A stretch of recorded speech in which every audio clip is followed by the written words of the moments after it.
Kata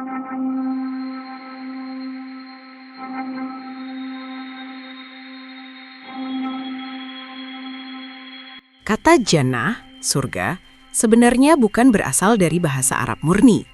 Selama berabad-abad, kita percaya makna surgawi itu murni. Tapi leksikografi Semit kuno membisikkan rahasia. Kata itu adalah pinjaman. Ini mengguncang fondasi pemahaman Al-Quran kita. Kami akan melacak akar kata ini hingga ke sumber linguistiknya, mengungkap bahasa kuno yang benar-benar meminjamkannya. Sebuah penemuan yang mengubah sejarah bahasa. Untuk memahami asal-usul surgawi yang tersembunyi ini, kita harus kembali ke padang pasir Semit. Semuanya dimulai dari akar kata JNN.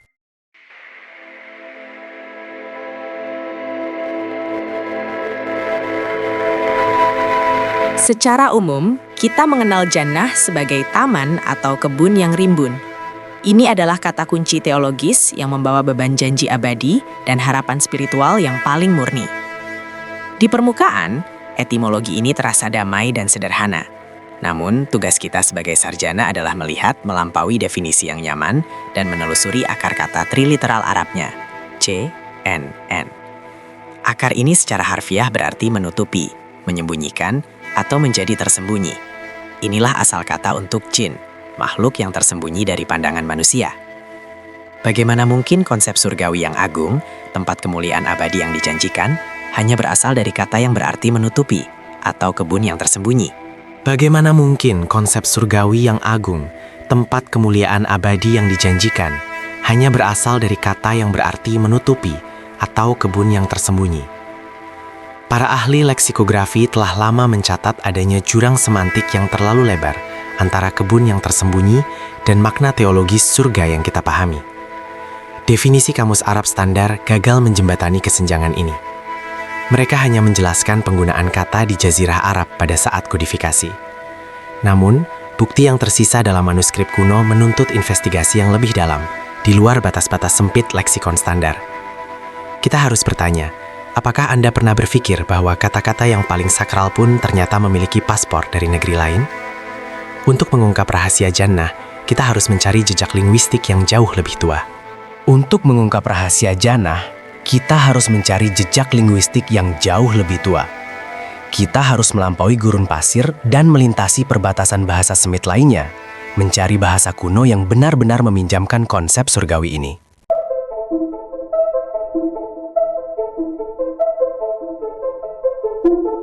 Untuk menemukan asal mula jannah, kita harus meninggalkan gurun Arabia dan melakukan perjalanan ke perbatasan utara, ke jantung peradaban Semit kuno, tempat bahasa Aramaik dan Siriak berkuasa.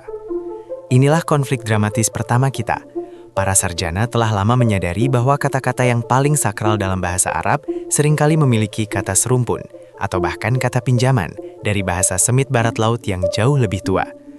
Apakah jannah hanya memiliki akar Semit yang sama dengan bahasa kuno ini, ataukah ia adalah konsep teologis yang dipinjam secara langsung? Jika konsep surga datang dari luar, maka sejarah teologi kita harus ditulis ulang. Jika konsep surga datang dari luar, maka sejarah teologi kita harus ditulis ulang. Dalam leksikon Siriak, bahasa yang menjadi tulang punggung teologi Kristen Timur selama berabad-abad, kita menemukan bukti yang tak terbantahkan. Ada kata ganeta, ganeta. Akar kata GNN, yang identik dengan JNN dalam bahasa Arab, secara eksplisit digunakan dalam terjemahan Peshitta untuk merujuk pada Taman Eden dan tempat perlindungan ilahi. Yang paling penting, penggunaan ganeta ini sudah mapan secara teologis, jauh sebelum munculnya wahyu Al-Quran. Ia bukan sekedar taman, melainkan tempat spiritual yang sempurna. Ini menimbulkan pertanyaan yang memaksa.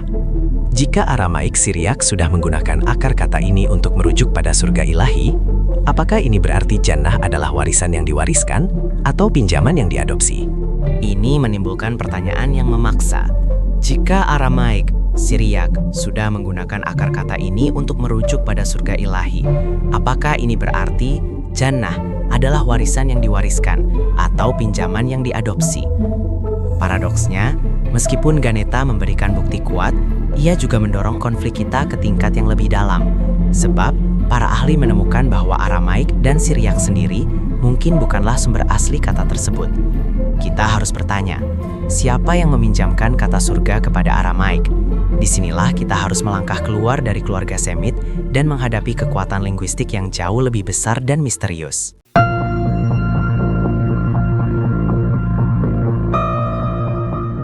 Kita telah melihat bagaimana Ganeta dalam bahasa Aramaik dan Syriac seolah-olah menjadi jawaban. Namun, bagi para leksikografer Semit, ini hanyalah persinggahan, bukan tujuan akhir. Kebuntuan kita memaksa kita untuk melihat ke arsip yang lebih sunyi, inskripsi batu, puisi pra-Islam, dan karya-karya komparatif ulama raksasa seperti Theodor Noldeke dan Arthur Jeffery. Mereka tidak mencari kata pinjaman, melainkan konsensus linguistik. Pertanyaan mendasar yang mereka ajukan adalah, apakah suku-suku Semit di Hijaz dan sekitarnya sudah memahami kata jannah dalam pengertian surga jauh sebelum wahyu Al-Quran turun? Jawabannya tersembunyi di dalam lapisan-lapisan bahasa Nabatean dan leksikon Arab kuno. Jawabannya tersembunyi di dalam lapisan-lapisan bahasa Nabatean dan leksikon Arab kuno. Namun, disinilah kita menemukan momen kepastian historis yang mengguncang. Para ulama menemukan bahwa kata ini tidak hanya merujuk pada kebun kurma biasa. Dalam beberapa inskripsi dan fragmen puisi yang sangat tua, jannah mulai diasosiasikan dengan tempat perlindungan ilahi atau kediaman yang diberkati. Ini adalah bukti yang kita cari, sebuah konotasi eskatologis yang mapan di antara penutur Semit awal.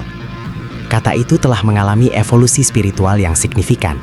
Ia sudah matang, menunggu untuk diangkat ke tingkatan yang lebih tinggi. Titik balik ini mengubah total cara kita melihat jannah dalam Al-Quran. Titik balik ini mengubah total cara kita melihat jannah dalam Al-Quran. Ini bukan sekadar kata pinjaman asing yang baru diimpor secara tiba-tiba dari Aramaik. Sebaliknya, Al-Quran mengambil sebuah kata yang sudah menjadi bagian dari kosakata spiritual lokal Semit, sebuah kata yang sudah dipahami maknanya sebagai tempat kebahagiaan akhir. Ini adalah pengangkatan linguistik, bukan pengadopsian mendadak. Keraguan akademik pun lenyap.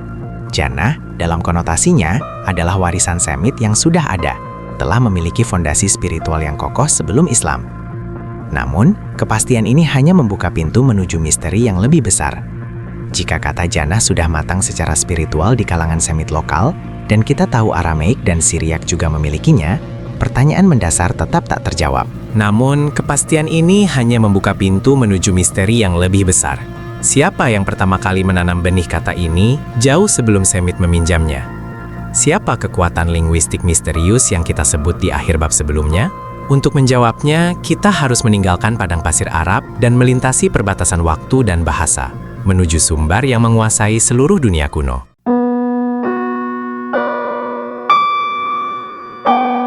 Penemuan bahwa kata jannah memiliki akar yang lebih tua, yang berbagi DNA linguistik dengan bahasa-bahasa Semit lain, seperti Aramaik dan Syriac, seringkali memicu kekhawatiran teologis yang wajar.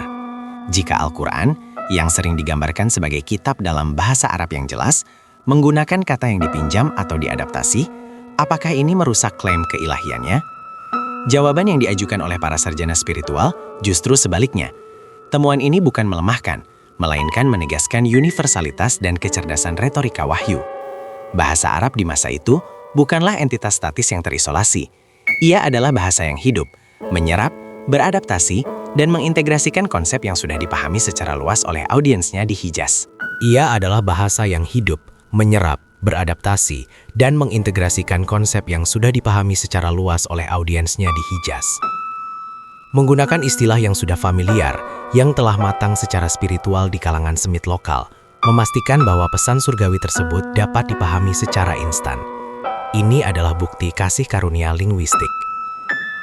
Al-Quran memilih wadah bahasa yang paling matang secara historis untuk menampung makna yang tak terbatas. Keilahiannya terletak pada penggunaan kata-kata tersebut, bukan pada penemuan murni setiap kata. Fokusnya bukan pada di mana kata itu lahir, tetapi bagaimana ia digunakan untuk mengubah dunia. Ini adalah salah satu bukti terkuat bahwa pesan Islam ditujukan untuk seluruh umat manusia, melampaui batas-batas suku atau bahasa. Namun pemahaman ini membawa kita kembali ke misteri yang jauh lebih dalam, misteri yang kita tinggalkan di akhir bab sebelumnya. Namun, pemahaman ini membawa kita kembali ke misteri yang jauh lebih dalam, misteri yang kita tinggalkan di akhir bab sebelumnya. Jika Jannah adalah tinjaman yang cerdas di dunia semitik, siapa yang pertama kali menanamkan konsep taman surgawi? Jauh sebelum gurun Arab menjadi pusat peradaban. Petunjuknya tersembunyi dalam satu bahasa kuno yang pernah menjadi lingua franca global, bahasa yang menguasai Timur Tengah dan Anatolia. Kita harus melacak DNA kata ini, kembali ke sumber yang mengendalikan perdagangan, politik, dan agama di seluruh dunia kuno.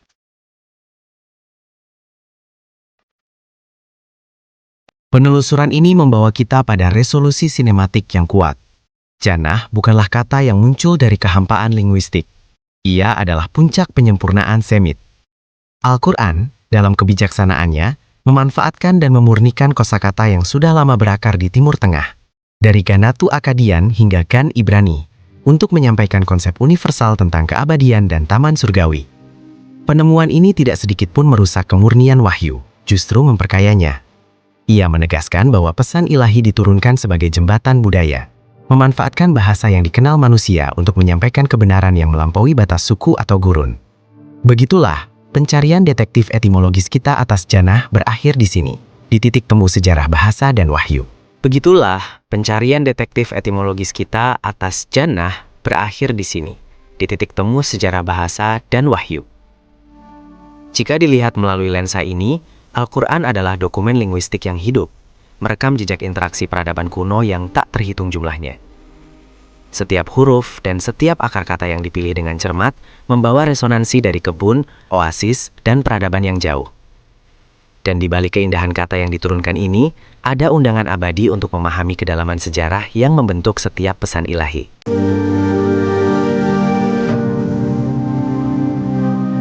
Memang, menemukan lapisan makna tersembunyi seperti ini selalu membawa kita pada rasa takjub sekaligus kerendahan hati.